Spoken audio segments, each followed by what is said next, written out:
That's what I would say about Mr. Chamberlain. From one POB pool to another. Sorry.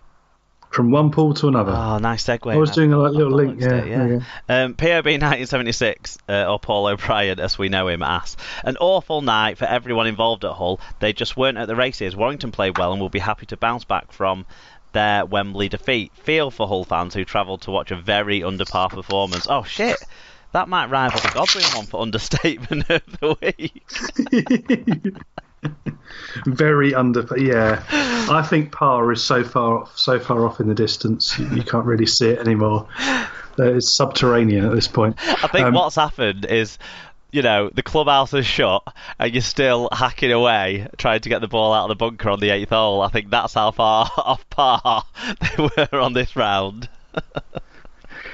It's not a sport, is it? It's something you can do in brogues. It's not a sport. At some point soon. Yeah. Ryder Cup. When golf becomes sport. That's true. That's the one time I've been plugging for years. That's the one time even I get interested in golf, to be fair, because it means something, and it's something you can get behind, and you can understand what's going. Match play you can understand. There's a winner and a loser at every point. Not this 4-day drawn out stuff. Says the man who likes Test cricket. Anyway. Joshua's granddad, a Hull fan, says a magical mystery tour through the streets of Warrington, then met Lee W, followed by 80 minutes of utter garbage. Well, 2 out of 3 ain't bad. What do you want, Joshua's granddad? What do you want, John? Anyway, only positive, 1 game closer to the end of the season. Players on holiday not prepared to put in the effort. Godwin murdered Liam Harris, who couldn't tackle a big Sunday lunch. Shaw and Talanoa flattening each other just added to the comedy gold. It was. I'm not sure if that was the funniest moment or when Carlos Tumavave just was looking for people in the sand to wave to or something, because otherwise I don't know what else he was doing when he let the ball just drop perfectly in behind him for Toby King to just catch it and put it down and score. That one was as farcical. At least Shaw and Talanoa were sort of making an effort.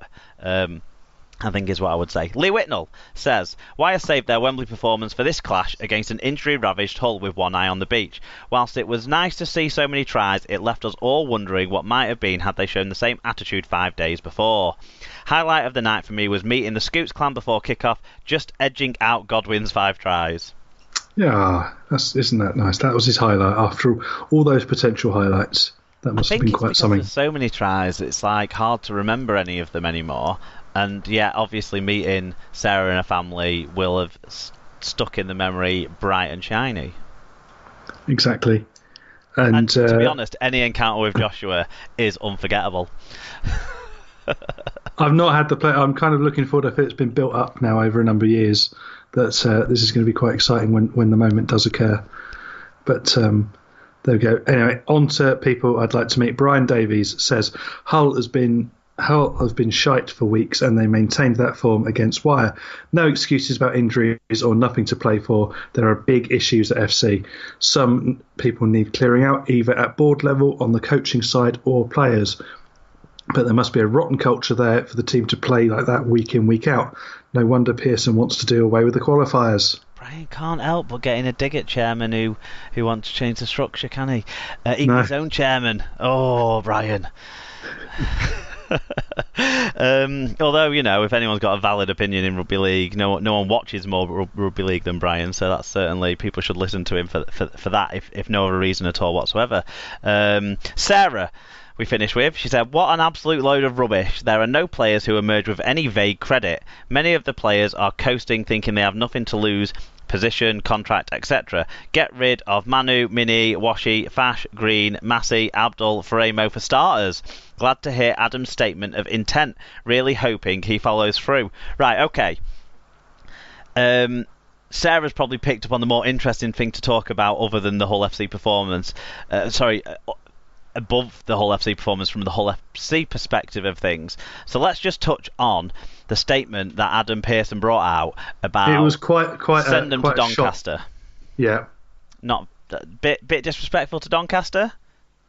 Well, Doncaster would have probably made a better fist of it on Thursday night than they did. Well, maybe some of the Hull players that have been playing at Doncaster in the back end of the season might have made a better fist of it too. But Sarah's listed all the players she wants rid of. One of the things Pearson was talking about was some of the players that they re-signed because of the form they were showing at that time haven't shown the right sort of form or dedication since then necessarily to warrant those contracts that they've now been kind of left with. And if they don't want to try and do something about it, they will be left to rot, basically.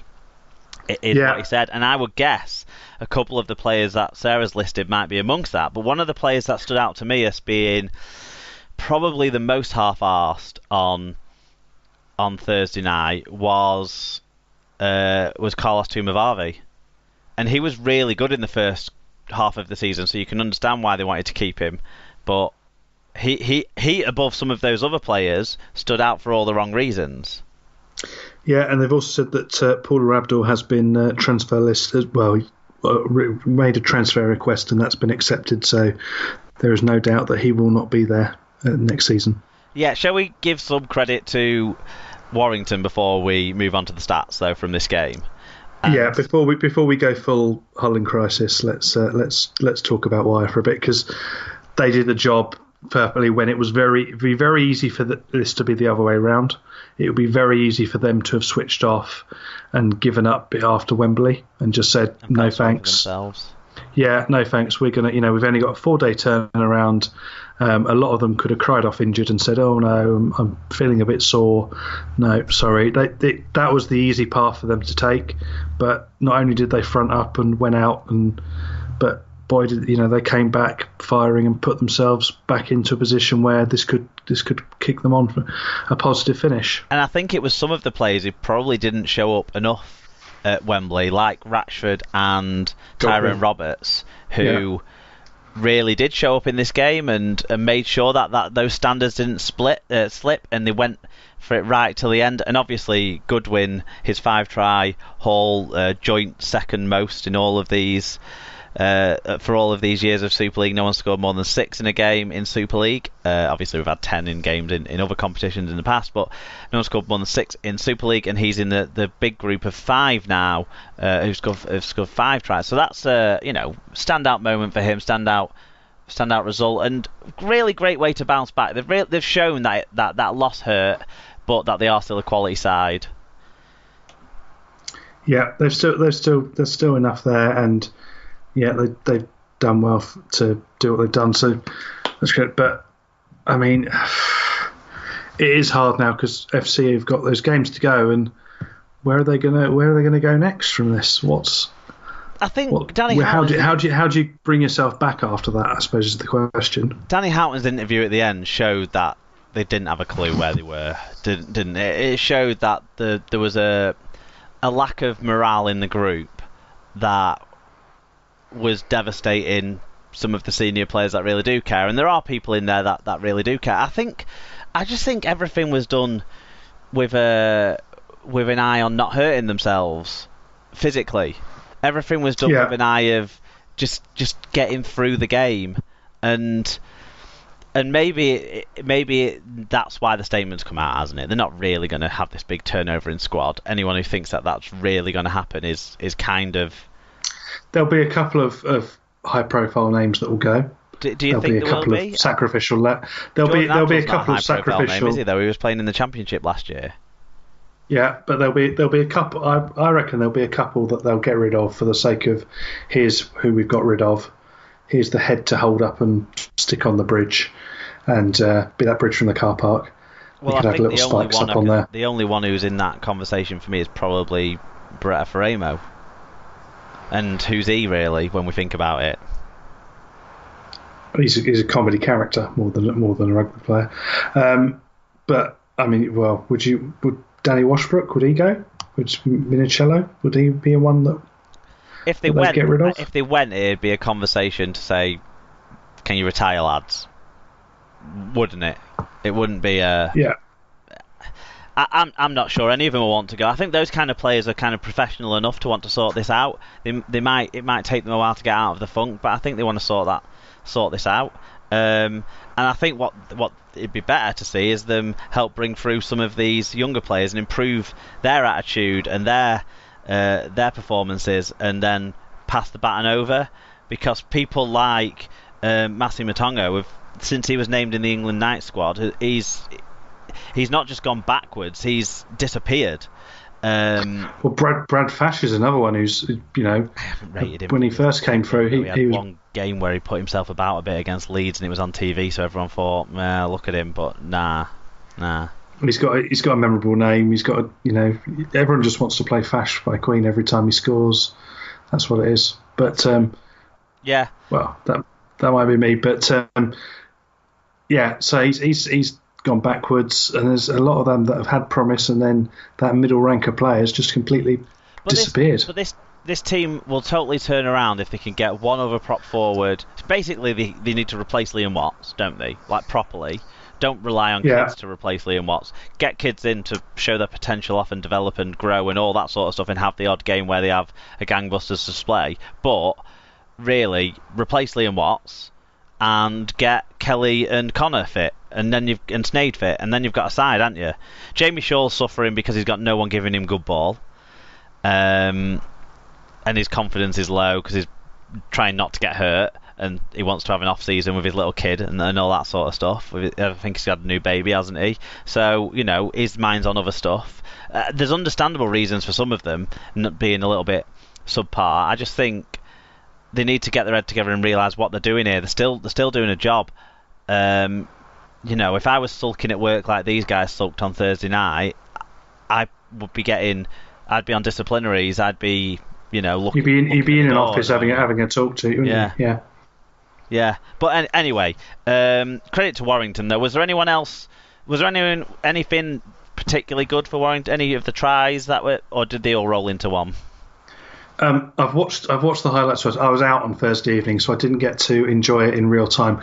I was just checking my phone periodically after I got the news that Brentford had drawn Arsenal in the Carling or whatever it's called Cup now. Carabao.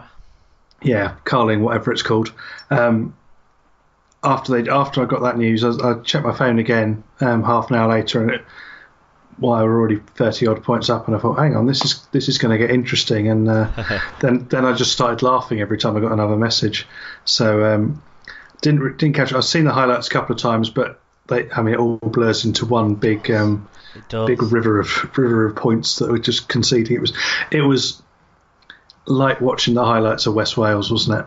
It was just, and there's another one. There's a kick-off, there's another one. I think the ones that stand out for me are the ones that are more farcical. Like how was Joe Philbin allowed to score, and that sort of stuff is kind of the ones that stand out for me. Toby King's first try, where there was just like running people off the ball in non-existent places. Anyway, if you want a bit more of a laugh, Tim, at your Hull FC rivals, then the stats. This game had the most tries of any so far this year. 16 in total, with 14 coming from Wire. They had 16 more breaks than Hull FC, at a 2.7 metres per carry better average gain, and a 7.1% better team tackle success rate. With 1,636 metres, they made more than twice as many metres as Hull FC made. Whoa. Individually, Bryson Goodwin, 5 tries, 12 tackle busts, 223 metres, 4 clean breaks. Josh Charnley, 2 tries, 192 metres, 4 clean breaks. Stefan Ratchford, 1 try, 2 try assists, 9 tackle busts, 178 metres, 3 clean breaks, 4 successful offloads. And Tom Lynham, 1 try, 1 try assist, 142 metres, 2 clean breaks, and 3 successful offloads. For Hull FC, one man did more regularly than the rest stand in front of an opposition player, so got credited with a tackle. Dean Hadley got 42 tackles, 10 of which were marker tackles, but to be honest, some of his efforts, particularly a couple I remember on the goal line, were not sufficient to be called a tackle, so we will skip on to Friday night's action. A game that I've not seen very much from, but we did get a couple of fan reviews in to pad things out, was Huddersfield versus Wakefield. There was 4,963 on. Gareth Hewer was the referee. It was 12-6 to the homeside Giants, the informed homeside Giants at half-time, but they weren't able to carry that through whatsoever. It finished up 42-16 to the visiting Wakefield Trinity side. Yeah, it was an archetypal game of two halves, wasn't it? As the fan feedback definitely suggests. Rob getting in touch first saying, fair play to Wakey, took their chances. Got a few injuries tonight, but hope it won't affect next season. Giants could have a big season next season. Well, thanks for that one, Rob. Mark W said it was actually a pretty close game for the first hour, but the Giants spent the final 25. with 1 sub and no wingers. Well, I will remind you that I remember